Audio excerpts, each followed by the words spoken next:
when you're teaching wrestling, do you try to have your guys, focus on 1 to 2 amazing moves and perfect those moves and have repetition, repetition, repetition? Or would you have someone who's pretty much good at everything with a skill set of all types of wrestling? What would you say is your preference? That's a good question.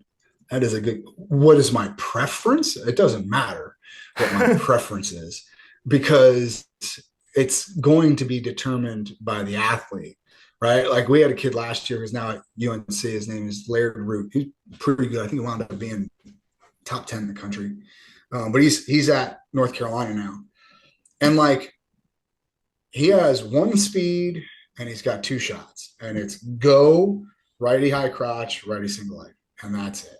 And so, but it got him to where he is today. Now, my son is not nearly as good as Laird was as a high school wrestler last year, but he's the kind of kid that just wants, like he was like me. He was kind of like a technique nerd. Like he just kind of wants to play and let me see if I can do this cool thing that I saw Satya do online, or let me see if this, this little Abbas snap works for me. And he'll go through a series of weeks and months where he's just kind of tinkering, and he hasn't been able to put it all together yet. But that doesn't mean that he won't. But I've had both kinds of athletes, right? And they can all be successful.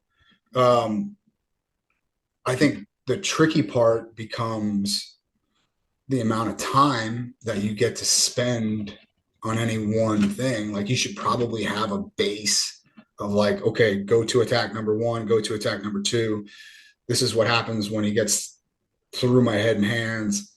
This is what happens when he gets to my ankle. Like you should have a baseline of stuff to do.